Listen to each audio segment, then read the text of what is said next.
கேட்குங்க, Bible வச்சுக்கோங்க கேட்குங்க. எனக்கு படிக்கவும் தெரியாதா, நான் பைபிள் கையில் வச்சிருக்கேன், இப்போ என் கையில் பைபிள் இருக்கு. நிறைய பேர் இந்த இருக்கு. இந்த பைபிள் எப்படி உருவாக்குனாங்க, யாரெல்லாம் இந்த பைபிளை எழுதுறாங்க, அது எப்படிலாம் நம்ம கையில் வந்தது. இப்போ பைபிளை நம்ம ஓப்பன் பண்ணவே இருக்கோம். பழைய ஏற்பாடு எபிரேய மொழியில எழுதப்பட்டது, புதிய ஏற்பாடு கிரேக்க மொழியில எழுதப்பட்டது. அப்போ எபிரேய மொழினாலே என்ன நமக்கு தெரியாது, கிரேக்க மொழினால தெரியாது. ஆனால் நமக்கு என்ன லாங்குவேஜ்ல இருக்கு? தமிழ்ல பைபிள் இருக்கு. அது எப்படி உருவாச்சு, அது பின்னாடி யார் இருந்து அதை செயல்படுத்தினாங்கன்ற ஒரு சில காரியங்களை நான் உங்ககிட்ட சொல்ல போறேன். நம்முடைய வேதாகமம் பார்த்தீங்கன்னா தேவனால வெளிப்படுத்தப்பட்டது. அநேக பரிசுத்த தீர்க்கதரிசிகளும் அநேக என்ன பண்ணாங்க, ஆவியானோட துணை கொண்டு 40 பேருக்கு மேல பைபிளை எழுதியிருந்தாங்க. எழுதப்பட்ட மொழி பழைய ஏற்பாடு பார்த்தீங்கன்னா எபிரேய மொழியும், புதிய ஏற்பாடு கிரேக்க மொழியில எழுதியிருந்தாங்க. அப்போ யூதர்கள் என்ன பண்ணாங்கன்னா, அவங்களுடைய வேதாகமத்தை ஒரு பரிசுத்த வேதாகமம் அப்படின்னும் போது அவங்க பழைய ஏற்பாட்டை மட்டும் தான் அவங்க என்ன பண்ணாங்க, அங்கீகரித்தாங்க.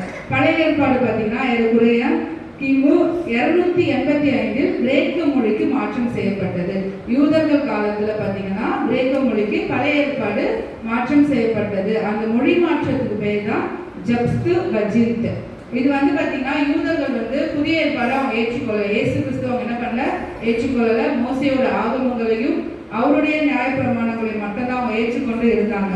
அந்த காலகட்டத்தில் பாத்தீங்கன்னா பைபிள் என்ன பண்ணல இல்லை. நமக்கு இது மாதிரிலாம் பைபிள் இருக்காது. ஒரு ஓலைச்சுவடி இல்லைன்னா எழுத்து எல்லாமே என்ன பேப்பர் வச்சு பெண்ணால தான் எழுத ஆரம்பிச்சாங்க. அப்படி இருந்த சூழ்நிலை அநேக மிஷினரிகள் என்ன பண்ணாங்க, பைபிளை மொழிபெயர்த்தாங்க. முதல் பார்த்தீங்கன்னா லத்தீன் மொழியில தான் கிபி 2ஆம் நூற்றாண்டின் இறுதியில் ரோமரின் மொழியான லத்தீன், எகிப்தியரின் மொழியான காப்டிக், சீரியரின் மொழியான சீரியா போன்றவற்றில் பழைய ஏற்பாடு மொழி மாற்றம் செய்யப்பட்டது. இந்த எபிரேய மொழியிலிருந்து ஒவ்வொரு மொழி, லத்தீன் மொழியில, அப்புறம் எகிப்தியர் மொழி காப்டிக் என்ற ஒரு மொழியிலையும், சீரியா மொழியிலையும் பழைய ஏற்பாடு மொழி மாற்றம் செய்யப்பட்டது. கிபி 383 முதலாம் தமஸ்கஸ் என்ற போப்பின் வேண்டுதலுக்கு இணங்க ஜெரோம் என்றவர் என்ன பண்றாருன்னா, பழைய ஏற்பாட்டை லத்தீன் மொழியில மொழி மாற்றம் செய்ய அவர் தொடங்குறாரு. ஆனா அது மொழி மாற்றம் தொடங்கி கிட்டத்தட்ட 27 ஆண்டுகள் முடிந்த நிலையில தான் அவர் பழைய ஏற்பாடு என்ன பண்றாருன்னா லத்தீன் மொழியில மொழி மாற்றம் செய்கிறார். 27 ஆண்டுகள். அந்த ஒரு பழைய ஏற்பாடு 39 அதிகாரத்தை மட்டுமே என்ன பண்றாங்க, மொழி மாற்றம் செய்ய 27 ஆண்டுகள் எடுத்துக்கொண்டாங்க. அந்த நூலுக்கு என்ன பேர்னா, லத்தீன் மொழியில் மொழி மாற்றம் செய்யப்பட்ட வேதாகமத்திற்கு என்ன பேர்னா வல்கேட். அதோட பேர் என்னது, வல்கேட். அதுக்கப்புறம் பாத்தீங்கன்னா விக்லிப் என்பவர் கிபி 1880 புதிய ஏற்பாட்டையும், விக்லிப் என்பவர் கிபி 1380 புதிய ஏற்பாட்டையும், கிபி 1382 பழைய ஏற்பாட்டையும் ஆங்கிலத்தில் மொழியாக்கம் செய்தார். அவருக்கு அப்புறம் பார்த்தீங்கன்னா இந்த மொழியாக்கம் செய்யும் பொழுது ஆங்கிலத்தில் மொழிபெயர்த்து கொண்டிருக்கும் போதே கிபி 16ஆம் நூற்றாண்டுல டிண்டர் அப்படின்ற ஒருத்தர் மொழியாக்கம் செய்து கொண்டிருக்கும் பொழுது அவர் என்ன பண்ணாரு, இந்த மாதிரி பைபிள்லாம் மொழியாக்கம் செய்யக்கூடாது அப்படின்னு சொல்லிட்டு என்ன பண்ணாங்க, அவர் அந்த அநேக துன்பங்கள்லாம் பைபிளை பற்றி சுவிசேஷத்தை பற்றி பேசும்பொழுதோ கிறிஸ்துவ குறித்து சொல்லும் பொழுதோ நிறைய மிஷினரிமார்கள் என்ன பண்ணாங்க, துன்பப்பட்டாங்க. அப்போ இவர் என்ன பண்ணாருன்னா ரத்த சாட்சியாகவே என்ன பண்ணாரு, மரித்தார். பைபிளை மொழியாக்கம் செய்யும் பொழுது ரத்த சாட்சியாகவே மரித்தார். அதுக்கு அடுத்தபடியா 1585 ஜேம்ஸ் அரசரின் கிங்ஸ் ஜேம்ஸ் ஆத்தரைஸ் வெர்ஷன், இப்போ ரொம்ப ஃபேமஸா இருக்கா இங்கிலீஷ் பைபிள் பார்த்தீங்கன்னா கிங்ஸ் ஜேம்ஸ். இதுதான் ரொம்ப ஃபேமஸா இப்போ இந்த காலத்துலயும் என்ன பண்றாங்க, அங்கதான் எல்லாருமே என்ன பண்றாங்க, படித்து கொண்டிருக்காங்க. இந்த பைபிள் மொழியாக்கம் செய்யப்பட்டது. அடுத்தபடியா பார்த்தீங்கன்னா மார்ட்டின் லூதர், எல்லாருக்கும் தெரிந்த ஒரு மிஷினரி. எத்தனை பேர் கேள்விப்பட்டிருக்கீங்க மார்ட்டின் லூதர்? அவர் பார்த்தீங்கன்னா 1521 சிறைச்சாலையில் அவர் மிஷினரியா வரும்பொழுது ஒவ்வொரு நாள் அவர் மிஷினரி ஊழியம் செய்யும் பொழுது அப்ப ஆட்சி செய்து கொண்டிருந்தவங்க என்ன பண்ணாங்கன்னா, இயேசு கிறிஸ்துவ பத்தி சொல்லக்கூடாது, கிறிஸ்துவத்தை பத்தி சொல்லக்கூடாது அப்படின்னு சொல்லிட்டு அநேக துன்பங்களை கொண்டு வரும்போது அவர் சிறைச்சாலையிலே கொண்டு போய் போட்டாங்க. சிறைச்சாலையில் அடைக்கப்பட்ட சூழ்நிலையில புதிய ஏற்பாட்ட 11 வாரங்களில் மொழிபெயர்த்தார். வெறும் 11 வாரங்கள் என்ன பண்ணாரு, அவர் புதிய ஏற்பாட்டை மொழிபெயர்த்து அது பார்த்தீங்கன்னா ஜெர்மன் மொழியில மொழிபெயர்த்தார். எந்த மொழியில மொழிபெயர்த்தாரு? ஜெர்மன் மொழியில புதிய புதிய ஏற்பாட்டை முதலாவதாக மொழிபெயர்த்தார். அது வந்து மக்களிடத்துல அந்த அப்போ வந்து அவங்க பேசுகிற மக்களுக்கு வந்து அந்த மொழி என்ன பண்ணுது, ஈஸியாக புரிகிற அளவுக்கு இருந்ததுனால அந்த வேதாகமம் எல்லாருக்கும் ஈஸியாக கிடச்சிருச்சு. அவங்க என்ன பண்ணாங்க, தேவனை குறித்து படிக்க ஆரம்பிச்சாங்க. அந்த பைபிள் படிக்க படிக்க ஒவ்வொருத்தரும் வந்து வேதத்துடைய அந்த ரகசியங்களை அறிந்து கொள்ள ஆரம்பிச்சாங்க. அதே போல 1532 பழைய ஏற்பாட்டையும் ஜெர்மன் மொழியில மொழிபெயர்த்திருந்தார் மார்ட்டின் லூத்தர். மார்ட்டின் லூத்தருடைய இந்த மொழிபெயர்ப்பு தான் தமிழ் பைபிள் உருவாக ஒரு பெரிய காரணமாகவே இருந்தது. அதே போல இன்னொரு மிஷனரியோட நேம் வந்து வில்லியம் கேரி. அவர் வந்து நவீன மிஷனரி இயக்கத்தின் தந்தை. வில்லியம் கேரி அவர் வந்து பார்த்தீங்கன்னா இங்கிலாந்து நாட்டில் வந்து படிக்கிறதுக்கே அவருக்கு வந்து வசதி கிடையாது. அவர் குடும்பத்தை விட்டு பிரிஞ்சு வந்தாரு. என்ன வேலை செய்யணும் அப்படின்னு சொல்லிட்டு அவருக்கு வேலை தேடும் போது அவருக்கு வேலையும் கிடையாது. படிக்கணும்னு பொழுது அதுக்கான சூழ்நிலை இல்லை. பெற்றோர்கள் கைவிட்ட நிலையில செருப்பு தைக்கிற ஒரு வேலை தான் செஞ்சுட்டு இருந்தார். ஒரு காலேஜ்ல, ஒரு ஃபேமஸான இங்கிலாந்து தேசத்துல இருக்க ஒரு ஃபேமஸான காலேஜ்ல உட்காந்து என்ன பண்றாரு, வாசல்ல உட்காந்து என்ன பண்றாரு, செருப்பு தைக்கிறாரு. அந்த காலேஜ்குள்ளேயே அவரால் போக முடியாது. வரவங்களோட அந்த செருப்பு தைக்கிற தொழிலாளியா இருந்தவர் என்ன பண்ணாரு, இயேசுவால தொடப்பட்டாரு. நிறைய லாங்குவேஜஸ் அவர் கற்றுக்கிட்டாரு. 1800 பார்த்தீங்கன்னா செராம்பூரில் அச்சகத்தை நிறுவி அச்சு தொழில்நுட்பம் மூலம் வேதாகமத்தை பரப்பினார். ஃபர்ஸ்ட்ல வந்து வெறும் இந்த பேப்பரு, எழுத்து, பெண்ணு இதன் மூலமா இருந்த வேதாகமம் அச்சு பிரிண்டிங் மூலமா வில்லியம் கேரி அவர்களால் வந்து 1800 தொடங்கப்பட்டது.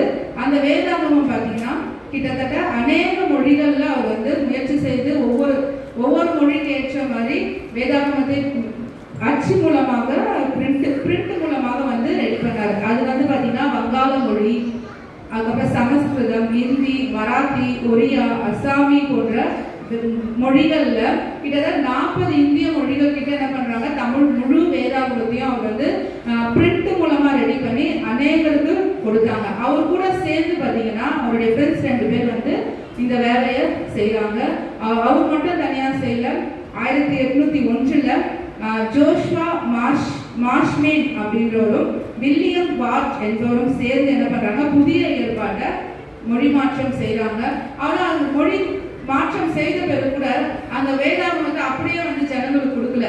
அவங்க அதை கொடுக்கும் போதும் புரியல, மொழி மாற்றத்தோட அர்த்தம் புரியல, ஒரு வேர்டோட மீனிங் புரியலன்னும் போது அது வந்து அவர் கிட்ட வரும்போது ஒவ்வொரு வாட்டியும் மாற்றி மாற்றி என்ன பண்றாரு, மொழி மாற்றம் செய்கிறார். அந்த கரெக்டான சம்பவம் என்ன அப்படின்னு சொல்லிட்டு ஒவ்வொன்றையும் என்ன பண்றாங்க, மொழி மாற்றம் செய்ய கிட்டத்தட்ட 8 முறை என்ன பண்றாரு அவரு அந்த மொழிகள்ல வங்காள மொழியாகட்டும் சமஸ்கிருதமாகட்டும் எல்லாத்தையும் என்ன பண்றாரு, டிரான்ஸ்லேட் பண்ணிட்டு இருக்காரு. வில்லியம் கேரியோட முக்கியமான ஒரு குறிக்கோள் என்னவா இருந்ததுன்னா, அந்த அச்சு பைபிள் வந்து பார்த்தீங்கன்னா பிரிண்டட் பைபிள் வந்து கிட்டத்தட்ட 2000 பைபிள் வந்து ரெடி பண்றாரு. அவர் அந்த 2000 பைபிளை ரெடி பண்ணி என்ன பண்றாருன்னா அந்த வங்காள தேசத்துல இருக்க எல்லாருக்குமே கொடுக்குறாரு. ஒரு 2000 பேருக்கு கொடுக்குறாரு.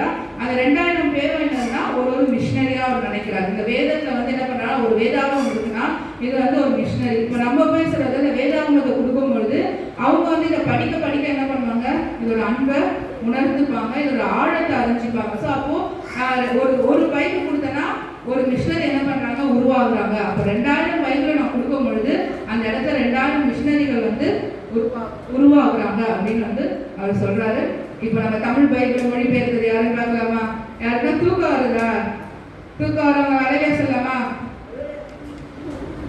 ஓகே, எல்லாரும் கொஞ்சம் நல்லா கவனிச்சுக்கோங்க. இப்போ தமிழ் பைபிளை மொழி செய்யுது. இது வரைக்கும் நம்ம பார்த்தது இங்கிலீஷு, அதர் லாங்குவேஜ் தான் பார்த்தோம், ஹிந்தி, மராத்தி இதெல்லாம். தமிழ் பைபிள் பார்த்தீங்கன்னா நம்ம கையில் கிடைக்க ரொம்ப ரொம்ப முக்கியமாக பாடுபட்ட ஒருத்தர் சீகன் பால்காயர். அவர் வந்து பார்த்தீங்கன்னா ஜெர்மன் நாட்டில் இருந்து வந்தவர். இந்த தமிழ் பைபிள் வந்து தமிழ் மொழி நமக்கு வந்து தமிழ் மொழியை பற்றி நம்ம சொல்லிடலாம். தமிழ் மொழி வந்து நம்ம பேசுகிறோம், எல்லாமே பண்ணுறோம். ஆனால் தமிழில் நிறைய நூல்கள் இருக்குது, நிறைய புத்தகங்கள் இருக்குது, எல்லாமே இருக்குது. ஆனால் முதல்ல தமிழ் மொழி உருவான நாளில் முதல் எழுதப்பட்ட ஒரு புக்கு எதுனா நம்மளுடைய பரிசுத்த வேதாகமம் தான். இந்த பரிசுத்த வேதாகமம் தான் முதலாக எழுதப்பட்ட ஒரு மொழி. அதே போல இப்போ சினிமா எடுத்துக்கிட்டா நிறைய படங்கள்லாம் இருக்கு. ஆனால் முதல்ல அந்த கருவிகளை கண்டுபிடிச்சி எடுக்கப்பட்ட முதல் திரைப்படம் எதுன்னு பார்த்தீங்கன்னா இயேசு கிறிஸ்துவனுடைய வாழ்க்கை வரலாறு. இயேசு கிறிஸ்துவனுடைய திரைப்படம் தான் முதலாக பேசாத படம். அதாவது மைண்ட்லாம் சொல்லுவாங்க, பேசாம நடிப்பாங்க, அது மாதிரி எடுக்கப்பட்ட முதல் திரைப்படமும் தமிழ்ல எடுக்கப்பட்ட முதல் திரைப்படம் வந்து இயேசுவோட சரித்திரம் தான். அதே போலதான் இந்த பைபிள் பார்த்தீங்கன்னா இந்தியாவில் பரவ முக்கிய காரணமாக இருந்தது போர்ச்சுகீசியர்கள். போர்ச்சுகீசியர்கள் வருகை வந்து இந்தியாவுக்கு கிறிஸ்துவத்தை பரப்புறதுக்காக தான் இருந்தது. ஆனா அது அவங்க வந்து அதை செய்யும் பொழுது அப்போ ஆட்சி செய்து கொண்டிருந்த அந்த கிழக்கிந்த கம்பெனிகள்லாம் என்ன பண்ணாங்க, அவங்க வந்து அந்த கிறிஸ்துவத்தை பரப்பக்கூடாது, வியாபாரம் மட்டும் தான் பெருகணும் அப்படின்னு சொல்லிட்டு ஒரு முயற்சி எடுத்துட்டு இருந்தாங்க. ஆனாலும் என்ன பண்ணாங்க, தமிழ்நாட்டில் இந்த வேதாகம் மொழிபெயர்க்க பார்த்தீங்கன்னா டென்மார்க்கை சேர்ந்த 4ஆம் ஃப்ரெட்ரிக் என்பவர் வந்து பல மிஷினர்களை இந்தியாவுக்கு அனுப்புறாரு. அவர் வந்து தமிழ் மொழியில இந்த இந்திய நாட்டில் இருக்கவங்க தமிழ் தான் அதிகமாக பேசுறாங்கிறதுனால என்ன பண்ணிட்டாங்க, அங்க வெளிநாட்டில் இருக்க ஒவ்வொரு மிஷினர்களையும் அனுப்பும் பொழுது இங்க ஆட்சி செஞ்சு கொண்டிருந்தவங்க என்ன பண்ணாங்க, கிறிஸ்தவத்தை பரப்பக்கூடாது, நீங்க கிறிஸ்தவ பற்றி எதுவும் சொல்லக்கூடாதுன்னு சொல்லிட்டு அவங்களுக்கு அநேக தொல்லைகள் கொடுத்திருந்த சமயத்துல தான் என்ன பார்த்தீங்கன்னா 1705ஆம் ஆண்டு நவம்பர் 30ஆம் தேதி சீகன் பால்க் என்பவர் என்ன பண்றாரு, இந்தியாவுக்கு வராரு. அவரோட வயது அப்போ பார்த்தீங்கன்னா வெறும் 23 வயது. 23 வயதுல டென்மார்க் தேசத்திலிருந்து புறப்பட்டு நம்ம இந்திய தேசத்திற்கு வராது. அவர் வரும்பொழுது அவர் கூட அவருடைய நண்பர் ஃப்ளூட்ஸ் அப்படின்றவர் வந்து கூட வராது. அவங்க 2 பேர் மட்டும் தான் கப்பல்ல வராங்க. அவங்க வந்து பார்த்தீங்கன்னா 1706ஆம் ஆண்டு ஜூலை 9ஆம் தேதி வந்து இந்தியாவில் தரங்கம்பாடியில் அவங்க இறங்குறாங்க. அவங்க இறங்குறதுக்கு முன்னாடி கிட்டத்தட்ட இந்தியா ரீச் ஆயிட்டாங்க. ஆல்ரெடி 7 நாள் என்ன பண்ணாங்க, அந்த கப்பல்லே தான் இருக்காங்க. அந்த கப்பல்ல இருந்து அவங்களுக்கு இறக்கிக்கிறதுக்கு ஆள் இல்லை. அப்போ அந்த சமயத்துலலாம் வந்து அந்த துறைமுகம் அதெல்லாம் வந்து கொஞ்சம் வேற மாதிரி இருந்த சூழ்நிலையில அவங்க வந்து கீழே இறங்கிறதுக்கே ஆள் இல்லை. அந்த 7 நாளும் அவங்க என்ன பண்றாங்க, அந்த கப்பல்ல உட்காந்து அவங்க அந்த தேவனுடைய பைபிள் என்ன பண்றாங்க, அவங்களோட லாங்குவேஜ்ல அவங்க படிச்சுட்டு இருக்காங்க. ஒருத்தர் வந்து அவர் இறக்கிடும் பொழுது அந்த தேசத்துல இந்திய தேசத்துல அவங்க கால் வைக்கும் பொழுது அவங்களுக்கு எதுவுமே தெரியாது. ஏன்னா வேற மொழி பேசுறாங்க, வேற ஊர்ல இருந்து அவங்க வந்திருக்காங்க. தரங்கம்பாடி நமக்கு எல்லாருக்கும் கேள்விப்பட்ட தரங்கம்பாடி நல்லா தெரியும். ஸோ அந்த இடத்துல வந்து அவங்க என்ன அவங்க வந்து அப்போ ஃபர்ஸ்ட் டைம் நம்மளை எங்கன்னா கூட்டு போயிட்டா நம்ம எப்படி நம்ம இருப்போமோ அதே போலதான் அவங்க இருந்தாங்க. ஆனாலும் அவங்க என்ன பண்ணல, ஒரு பொழுதும் அவங்க தேவனை நம்பறத கைவிடலாம். தேவனை மட்டுமே உறுதியா நம்பியிருந்த சூழ்நிலை தான் என்ன பண்றாங்க, தமிழ் தெரியாது, தமிழும் தெரியாது, அதை எப்படி மொழிபெயர்க்கணுன்றது தெரியாது. ஆனா அப்போ வந்து பாத்தீங்கன்னா முதலியப்பா அப்படின்ற ஒருத்தர் மூலமாகவும் நிறைய தமிழ் புலவர்கள் மூலமாகவும் என்ன பண்றாரு, தமிழை கற்றுக்கொள்றார். தமிழ் மொழியில் உள்ள ஒரு 5000 சொற்களுக்கு மேலாக அந்த தமிழ் மொழியை கற்றுக்கொண்டு நம்முடைய வேதாகமத்தை மொழிபெயர்க்க அவர் ஆரம்பிக்கிறாரு. அவருக்கு வந்து அவருக்கு நிறைய டென்மார்க்ல இருந்து அவர் வந்ததுனால அங்க இருந்து என்ன பண்ணுவாங்க, அவருக்கு ஸ்பான்சர்ஸ் பண்ணுவாங்கல்ல, அவருடைய செலவுக்கோ இல்லை எதுக்கோ ஒரு பொருள் வாங்குறதுக்கோ அவர் என்ன பண்ணுவாங்க, அங்க வந்து அநேக உதவிகள் அவருக்கு வரும்பொழுது அந்த உதவிகள் அவர் என்ன பண்றாரு, இந்திய தேசத்துக்காக அவர் வந்து செலவிடுறாரு. அப்படி செலவிடும் பொழுதுதான் என்ன பண்றாருன்னா ஒரு சுவிசேஷ பள்ளி, சுவிசேஷத்தை சொல்றதுக்காகவே ஒரு பள்ளி என்ன பண்றாரு, இந்திய தேசத்தை உருவாக்குறாரு. அப்போ சுவிசேஷத்தை சொல்லும் பொழுது அதற்கான அவங்களுக்கான தேவையான ரெஃபரன்ஸ் வேணும், அதை படிக்கிறதுக்கான புக்குங்க வேணும் போது அதுக்காக ஒரு லைப்ரரியும் என்ன பண்றாரு, கட்டுறாரு. அதுக்கப்புறம் ஒரு ஆலயமோ ஒரு கிறிஸ்துவ ஆலயமோ இந்த இடத்துல வந்து கட்டப்படுறது. அதுக்கப்புறம் நிறைய வார்த்தைகள் அந்த சங்க காலத்தில் பயன்படுத்த வார்த்தைகளையும் தமிழ் மொழியில தமிழ் புலவர்கள் கிட்ட கேட்டு அவர் கற்றுக்கொண்ட ஒவ்வொரு வார்த்தைகளையும் கேட்டு ஸ்கிமிட்டிங் பிரேக்க புதிய ஏற்பாடு, லத்தீன் வல்கேட், மார்ட்டின் லூத்தரின் ஜெர்மன் மொழிபெயர்ப்பு போன்ற பைபிளை படிச்சு அவங்களோட ஒவ்வொரு பைபிளையும் அவர் படிச்சு தேவனுடைய ஒத்தாசையோடு தமிழ் வேதாகமத்தை மொழிபெயர்த்தார். 1711 மார்ச் 31 முழு புதிய ஏற்பாட்டையும் முடித்தார். ஃபர்ஸ்ட் மொழிபெயர்க்கப்பட்ட நூல் வந்து பார்த்தீங்கன்னா புதிய ஏற்பாடு. புதிய ஏற்பாடு தான் எல்லாருமே ஃபர்ஸ்ட் வந்து மொழிபெயர்த்தாங்க. இப்போ கூட நம்ம சுவிசேஷ படிக்க செல்லும் பொழுதோ இல்லை தெரு பிரசங்கத்துக்கு செல்லும் போதோ நம்ம கொடுக்குற பைபிள் என்னது, புதிய ஏற்பாடு தான் கொடுப்போம். ஏனென்றால் இயேசு கிறிஸ்துவோட வரலாறு, அவர் பிறந்தது, அவருடைய பிறப்பு, அவர் வாழ்ந்த இடம், அவருடைய வாழ்க்கை முறை, அவர் செய்த ஊழியங்கள், அவர் செய்த அற்புதங்கள், அவர் சிலுவையில் அறையப்பட்ட காட்சி, சிலுவை பாடுகள், அதுக்கப்புறம் வந்து பவுலோட ஊழியங்கள், அது எல்லாவற்றையும் வந்து சொல்றது புதிய ஏற்பாடு தான். பழைய ஏற்பாட்டுல எப்படி இருக்கணும்ன்ற கட்டளைகள், ஜனங்கள் எப்படி இருந்தாங்கன்னா சொல்லப்பட்டது. எதுக்காக புதிய ஏற்பாடு நம்ம கொடுக்கணும்னா இயேசுடைய இயேசப்பா செஞ்ச எல்லா காரியங்களையும் நம்ம மக்களுக்கு தெரிவிக்க புதிய ஏற்பாடை நம்ம வந்து இவங்க மொழிபெயர்த்தாங்க.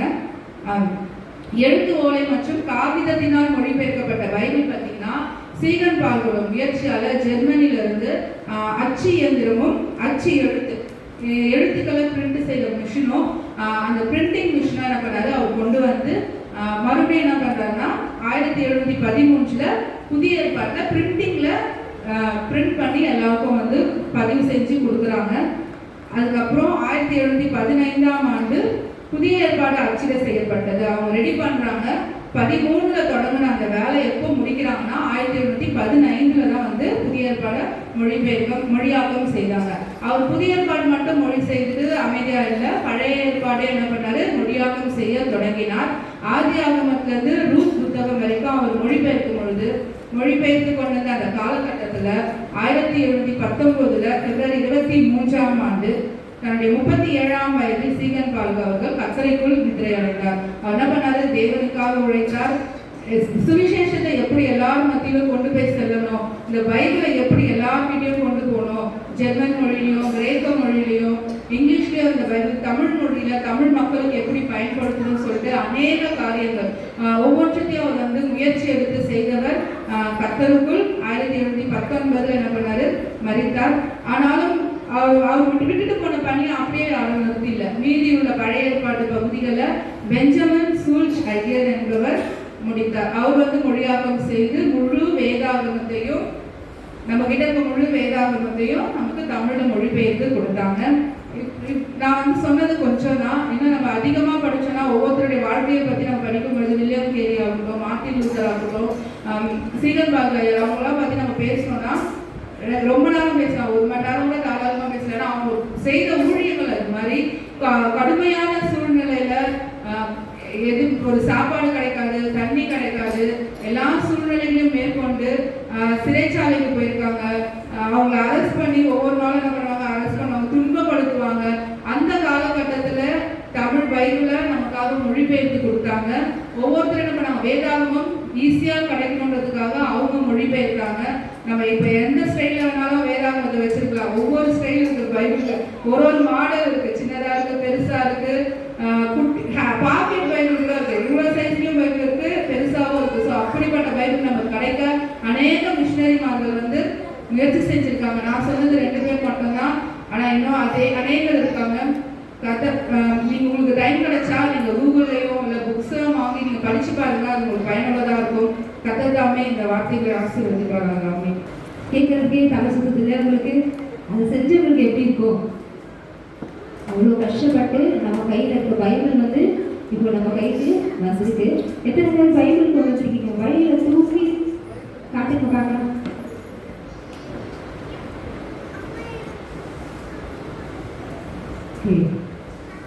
இது எதுக்கு இன்னைக்கு சொன்னாங்கன்னா, நம்ம இந்த வேதத்தை தினந்தோறும் படிக்கணும். அதை எப்படி நமக்கு கிடைச்சதுன்றதை நம்ம உணரணும். ஏன்னா நம்ம வந்து ஒரு பொருள் ஈஸியாக கிடைச்சா அதோடைய நன்மையோ பலனோ நமக்கு என்ன தெரியாது. அதுக்காக நம்ம கஷ்டப்பட்டோ உழைச்சோ இருந்ததுன்னா அதை நம்ம என்ன பண்ணுவோம், பொக்கிஷம் போல பாதுகாப்போம். கரெக்டுங்களா? நம்ம ஃபஸ்ட்டு மாதம் சம்பளம் நம்ம வேலைக்கு போயிட்டு சம்பாதிச்சு வாங்க, முதல் மாதம் சம்பளம் அப்படின்னா அதில் ஒரு பெரிய தனியே சந்தோஷம் இருக்குல்ல. இதுவே ஆனால் அந்த காசை சும்மா கொடுத்துட்டா அதை அனாவசியமாக நம்ம என்ன பண்ணுவோம், செலவு பண்ணிடுவோம். அதே போல தான் இந்த பைபிள் நம்ம கையில் வர்றதுக்கு அநேக மிஷினரிமார்கள் என்ன பண்ணியிருக்காங்க, உழைச்சிருக்காங்க. அநேக பாடுகள் பட்டிருக்காங்க, ரத்த சாட்சியாக என்ன பண்ணியிருக்காங்க, மதிச்சிருக்காங்க. ஆனால் இன்னைக்கு நம்ம என்ன பண்ணுறாங்க, கடையில் ஈஸியாக போய் காசு கொடுத்து வாங்கிடுறோம். ஆனால் என்ன பண்ணுறது, அதை சுமந்துட்டு வர்றது. தேவன் மட்டும் என்னை உள்ள மேலே தாங்கணும், என்னை சுமக்கணும், தாங்கணும், தப்பு வைக்கணும்னு நம்ம நினைக்கிறோம். ஆனால் அவருடைய வார்த்தையை நம்ம என்ன பண்ணுறதில்ல, சுமந்துட்டு வர்றதில்லை. ஒரு பைபிளை சர்ச்சுக்கு வர்றதுக்கு ஒரு பைபிளை என்ன பண்ணுறதில்ல, நம்ம சுமந்துட்டு வர்றதுக்கு யோசிக்கிறோம், வெக்கப்படுறோம். இந்த காலத்தில் இருக்க அநேக வாழ்வு பிள்ளைகள் என்ன பண்ணுறாங்க, அதை எடுத்துட்டு வர்றதுக்கு ஒரு யோசனையாக இருக்குது. கேட்டால் நாங்கள் மொபைல் ஃபோனில் என்ன பண்ணுறோம், பைபிளை வச்சுக்குவோம் அப்படின்னு சொல்கிறாங்க. மொபைல் ஃபோனில் யூஸ் பண்ணுறதுக்கு எப்போ யூஸ் பண்ணணுன்ற ஒரு விதிமுறைகள் இருக்குது. எல்லா நேரத்துலையும் என்ன பண்ண முடியாது, மொபைல் ஃபோன்ஸை யூஸ் பண்ண முடியாது.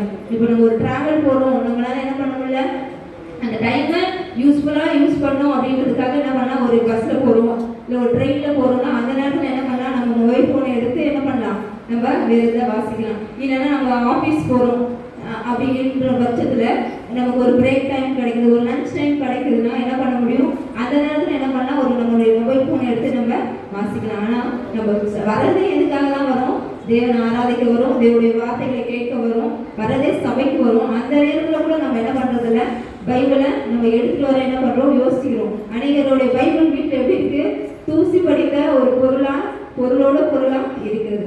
அப்படி இல்லாதபடி நம்ம என்ன பண்ணோம், நம்ம ஒவ்வொரு வாரம் செபத்துக்கு வரும்போது நம்மளுடைய பைபிளில் நம்ம என்ன பண்ணணும், சுமந்துட்டு வரணும். நம்ம பைபிளை தூக்கிட்டு வரும்போதே பலருக்கு தெரியும் நம்ம எங்கே தான் போகிறோன்னு, சர்ச்சுக்கு தான் போகணும். சும்மாவே நம்ம அப்படியே கை வச்சுட்டு வந்தா எங்கம்மா போகிறீங்க அப்படின்னு பல பேர் நம்ம என்ன பண்ணுவாங்க, கேட்க தான் செய்வாங்க. அதை நம்ம நம்ம நம்ம அதை என்ன பண்ணணும், செயலில் காட்டணும். சரிங்களா? அடுத்த வாரத்துல எல்லாரும் பைபிள் எடுத்துகிட்டு வருவீங்களா? இந்த வாரம் எடுத்துகிட்டு வராதவங்க நான் கேட்குறேன். அடுத்த வாரத்துல எல்லா பைபிளை எடுத்துகிட்டு வந்துடுவீங்களா? அப்படி ஒரு தீர்மானத்தை நீங்கள் என்ன பண்ணணும், எடுங்க. எனக்கு படிக்க தெரியாது அதனால நான் பைபிள் எடுத்துகிட்டு வரேன் அப்படின்னு சொல்லக்கூடாது. படிக்க தெரிந்தாலும் தெரியாவிட்டாலும் எல்லாரும் என்ன பண்ணணும், பைபிளை எடுத்துகிட்டு வரணும். சப்போஸ் எனக்கு பைபிள் வாங்க முடியல, எனக்கு பைபிள் வாங்க தெரியல, என்னால் முடியல அப்படின்னு நீங்கள் சொல்கிறவங்க யாரா இருந்தீங்கன்னா அந்த சகோதரர் பெனட் அவர்களை நீங்கள் வந்து தொடர்பு கொள்ளலாம். அவங்க உங்களுக்கு என்ன பண்ணுவாங்க, வேதாகமத்தை வாங்கி தருவாங்க. என்னால் வாங்க முடியும், அதுக்கு ஸ்பெண்ட் பண்ண என்னால் முடியும் அப்படின்றவங்களாம் நீங்கள் என்ன பண்ணலாம், இந்த வாரத்தில் பைபிள் கண்டிப்பாக என்ன பண்ணணும், வாங்கணும்.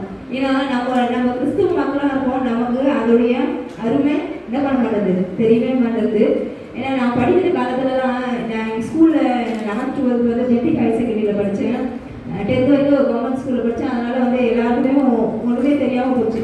ஆனால் நான் 11th ஒரு ஸ்கூலுக்குள்ளே போகும்போது அங்கே இருக்க பிள்ளைகளை பார்க்கும்போது நம்மளாம் இதனால் ஒரு கிறிஸ்தவ பிள்ளையாக இருந்ததே வேஸ்ட்டுன்ற மாதிரி தோணுச்சு. ஏன்னா இந்த பிள்ளைகள் அவர்கள் வந்து பகிரங்கமாக அவங்க வீட்டில் வந்து பைபிளை எடுத்து படிக்க முடியாது.